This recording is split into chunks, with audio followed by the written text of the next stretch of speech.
My big bro is in the mafia, you know.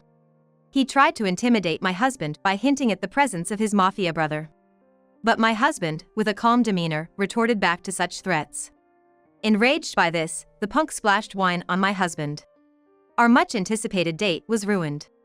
I stayed silent because I didn't want to get involved, but I couldn't overlook my husband being insulted like this. Afterward, the punk found himself in a situation where even crying and apologizing wouldn't be forgiven, regretting his actions. My name is Sally. I got married to John this spring after dating for 3 years, and we're enjoying our blissful newlywed life to the fullest. John is my prideful husband. With his handsome looks, standing tall at 6 feet 2 inches, long limbs, he's what you'd call a hunk that makes heads turn. But what makes John my prideful husband isn't just his appearance. He understands me the most, takes on the role of a homemaker in my busy schedule, and manages the household chores. And above all, he's incredibly kind. Always putting me first, caring for me. John truly is a prideful husband, and I believe there's no one else like him. John says the same thing to me too. There's no one else as wonderful as you. If others heard it, it might sound like mere sweet talk, but the two of us believe we're a good couple who respect each other. It was a joy to sit around the dinner table every day with my proud, kind husband. I thought I might cause trouble by marrying him, but I had decided to walk with him for life. In place of my busy work schedule, John resigned from his job and devoted himself to being a homemaker. He supports me without a hint of complaint, cheering me on as I work hard. And when I finish work every day, he welcomes me with a warm smile. John is my pillar of support. And I always want to be his support too. On days when I come home late, he waits for me, cooking dinner. Cooking, which I was not good at in the beginning, has improved so much that I could probably open a restaurant now. Just hearing him say welcome home with a gentle smile when I'm tired from work makes all my fatigue vanish in an instant. And imagining him earnestly cooking for me fills me with joy and love. Thank you again today, John. You've become too good at cooking. It's incredibly delicious. I used to be bad at it at first, but lately, it's been fun. I realized that I'm more suited for this than tapping away at a computer for work.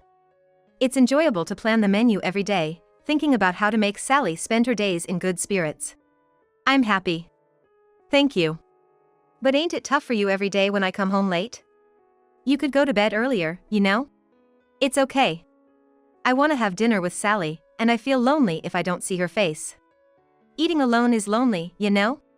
Yeah, you're right. I'll do my best to finish work early so I can come home sooner.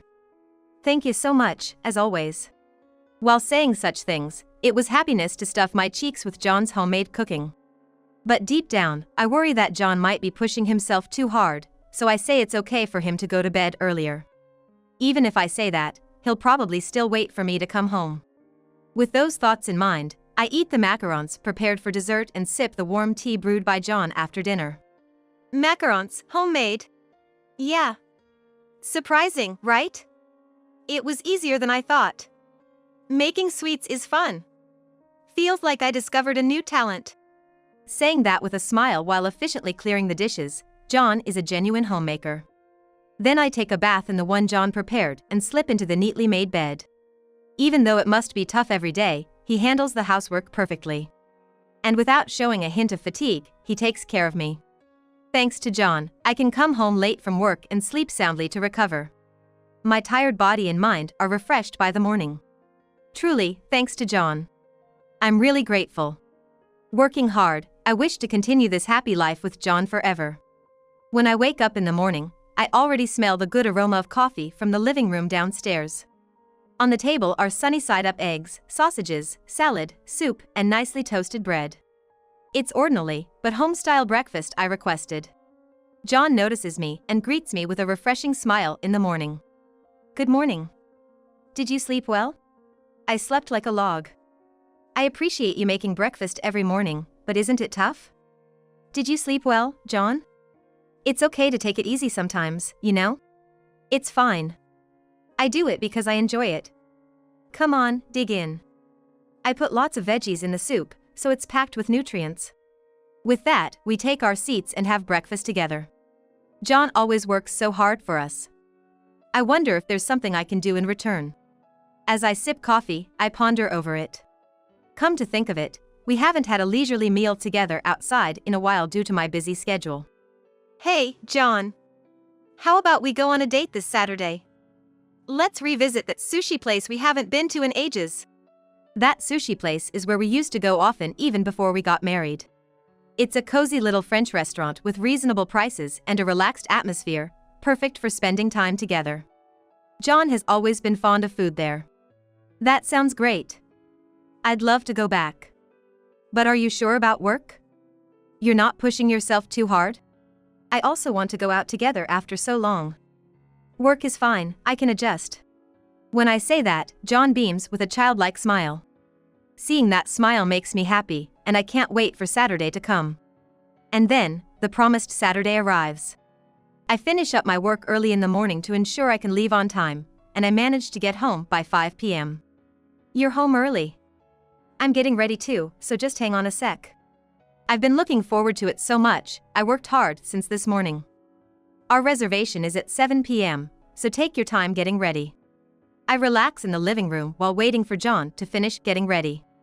It's been a while since I last styled my hair. Feeling a bit nervous. It really has been a long time since we went out together. I'm always busy, sorry about that. But today, you can eat all the French you want. Really? Yes. I'm already decided on what to order. I'm so excited. Despite such innocent remarks, John, who had styled his hair neatly for the first time in a while and dressed in stylish outing attire, looked so cool and sophisticated that even his wife, me, couldn't help but admire him, giving off an aura of a mature man. Sorry for making you wait. Shall we go?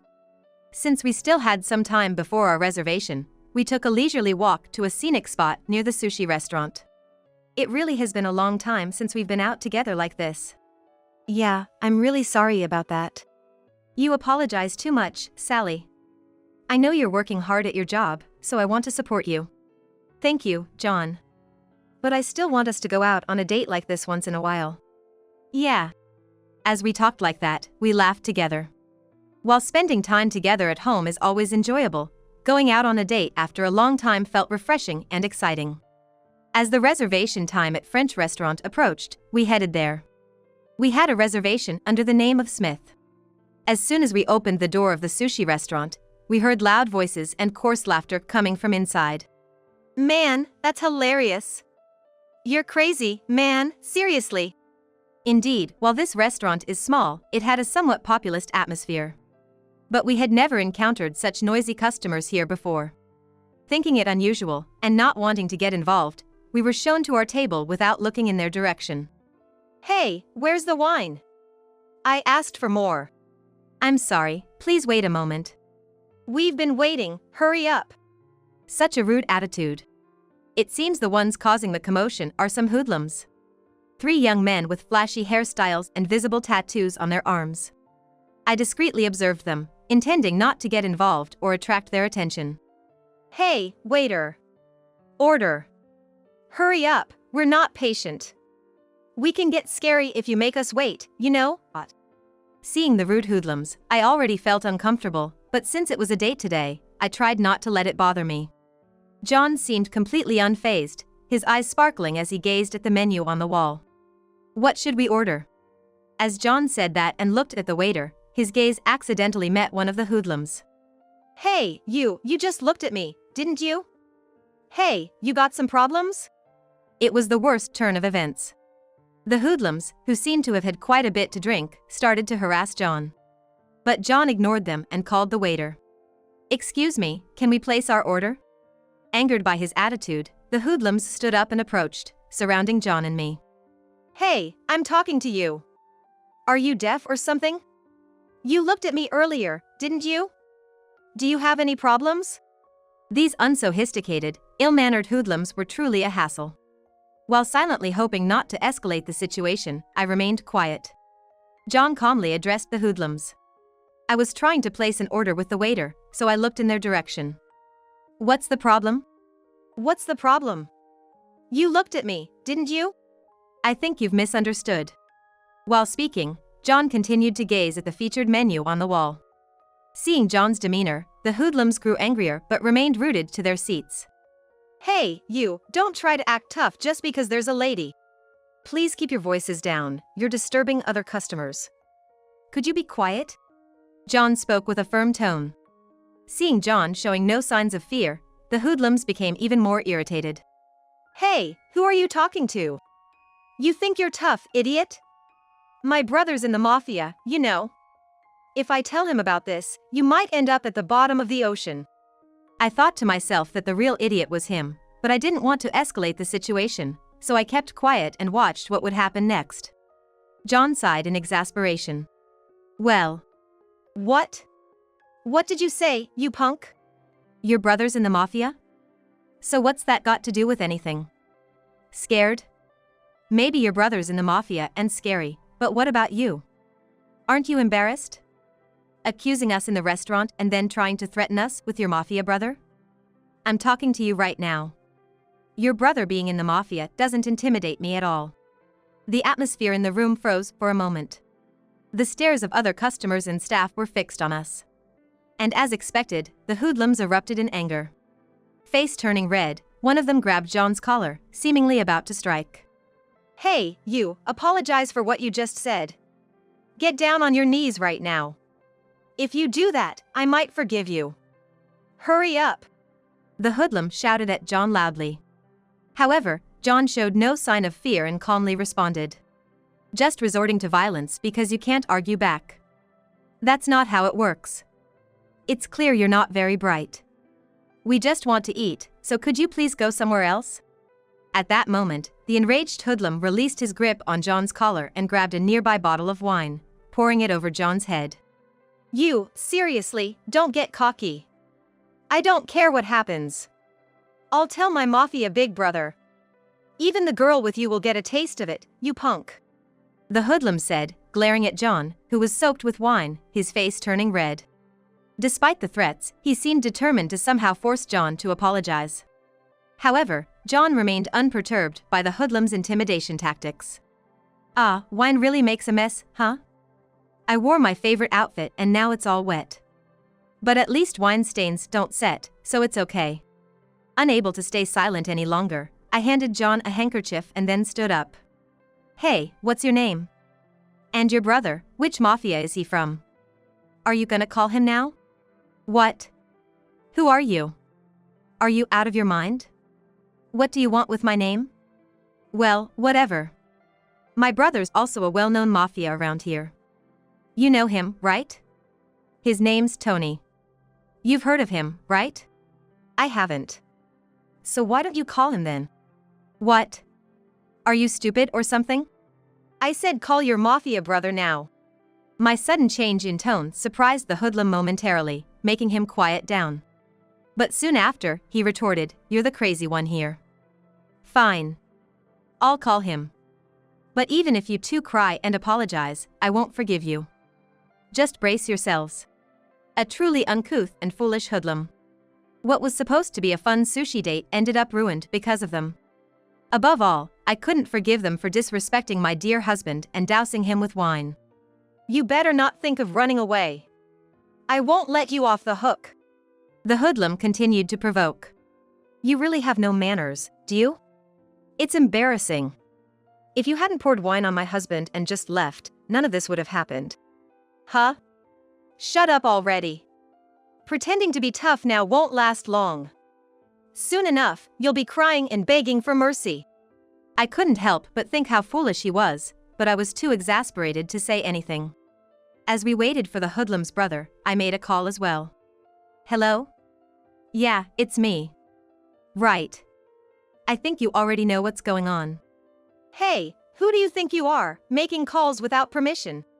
Yeah, you heard that, right? Okay. Well, nothing I can do about it. We'll be waiting. I replied before hanging up. A few minutes later, the hoodlum's brother, Tony, arrived at the scene, panting heavily as he entered the restaurant. Seems like he was nearby and rushed over. Hey, big bro. Over here. Listen, these guys were disrespecting me like crazy. Teach them a lesson. The hoodlum reported with a grin. However, as Tony approached his brother, he suddenly punched him in the face with an intense expression. Caught completely off guard by the punch from his own brother, the hoodlum, who hadn't even attempted to defend himself, was sent flying. The impact sent the chairs tumbling and a bottle of wine from the table crashed onto the floor, shattering. Realizing we were causing a disturbance, I quickly apologized to the staff and handing over all the money in my wallet. "I'm sorry for all the fuss. I don't need change." With that, he bowed his head and handed over all the bills in his wallet. "Let's take this outside," I said firmly, prompting the hoodlums to reluctantly follow Tony outside.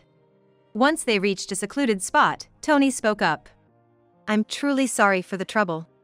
The hoodlum, who had been boasting in Tony's presence, was now gaping in bewilderment as his brother bowed deeply and apologized profusely, clearly not understanding what was happening. "I hate uncultured fools," I said, expressing my disdain for the thugs. "I'm truly sorry for the trouble." "Hey, what are you standing around for? Don't you understand your situation? Bow down quickly," I exclaimed, urging the thugs to show remorse.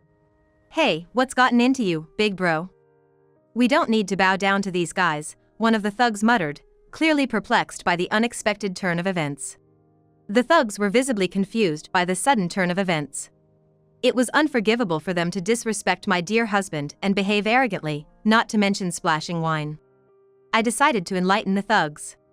"The mafia big brother you were counting on is actually my subordinate, you know?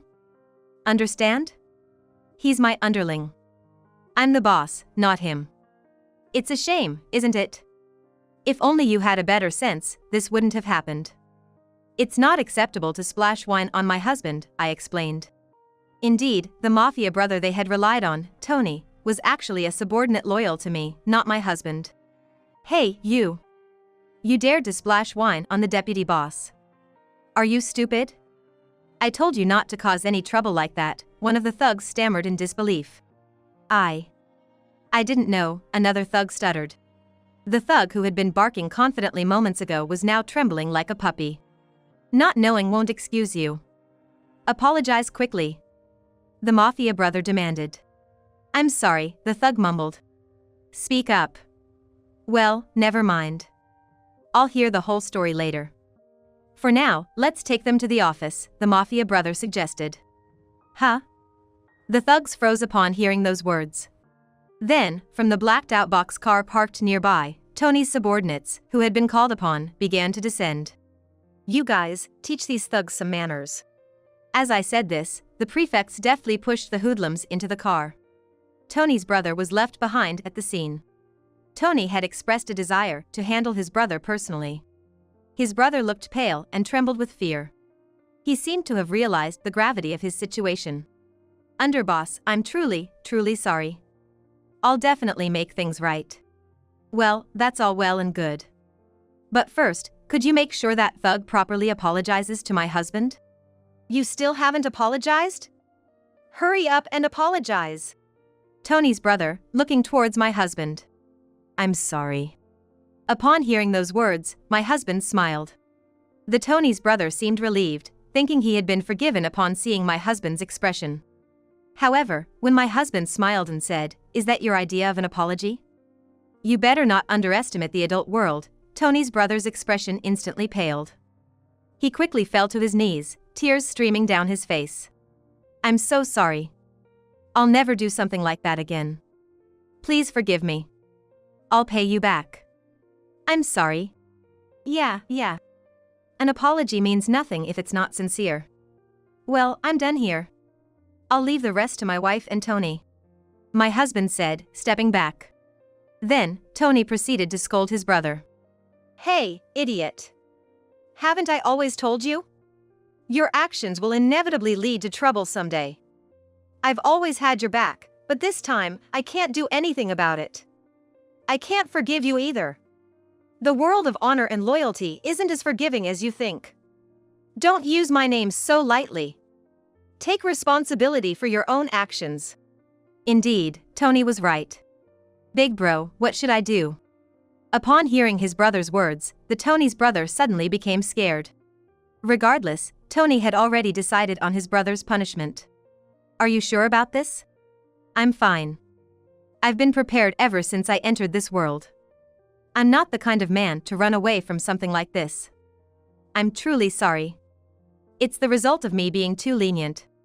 Tony said, apologized once again. I'm okay with it. I haven't been harmed in any way. But I can't just overlook someone splashing wine on my husband.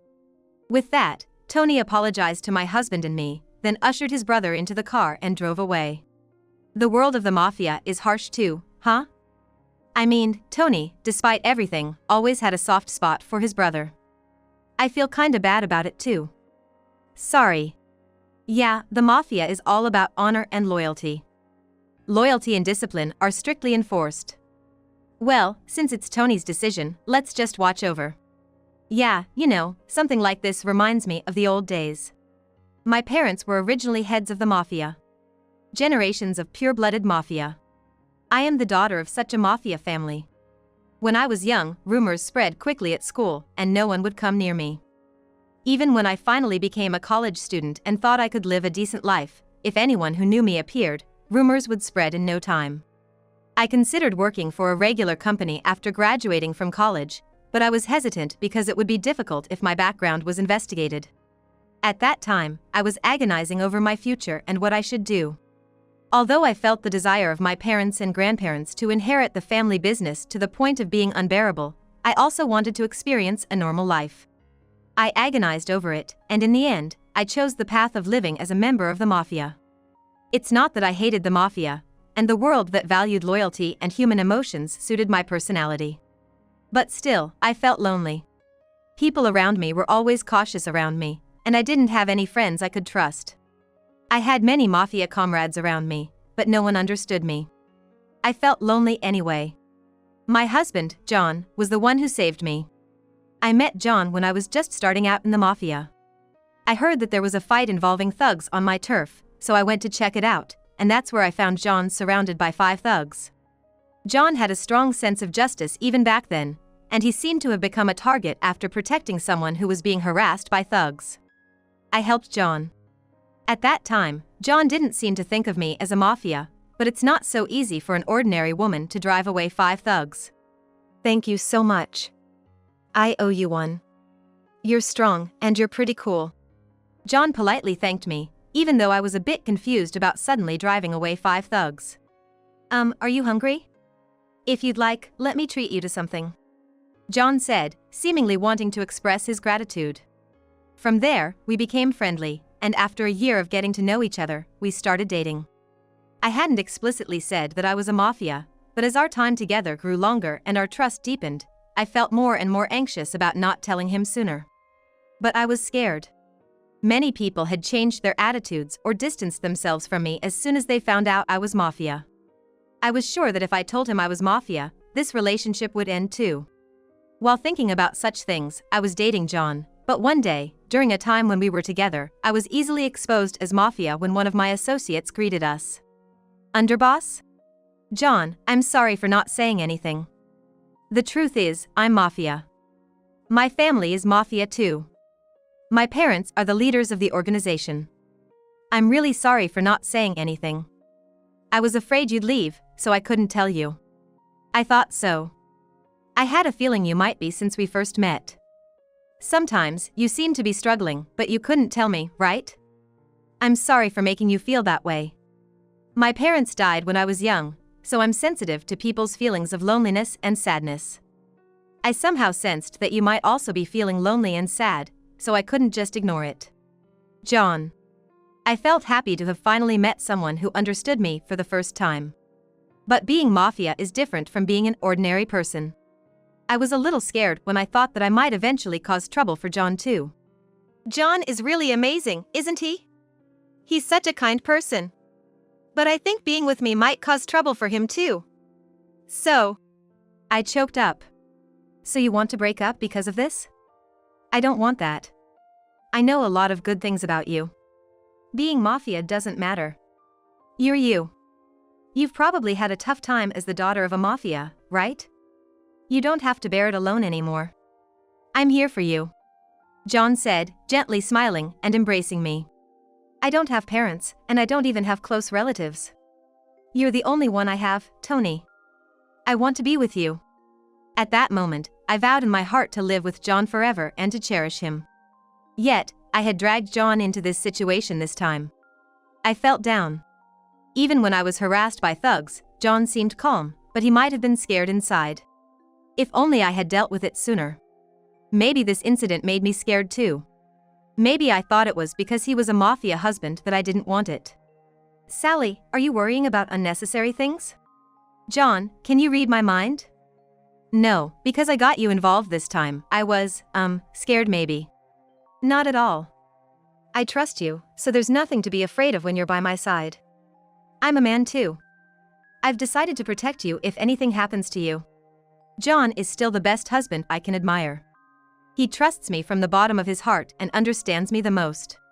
And, like how John disposed of his brother out of loyalty and righteousness, I have to protect my precious comrades no matter what. I won't let anyone be alone. That's what I thought. I'm hungry. We couldn't eat French. Yeah, let's go to the next place. And so, we started walking.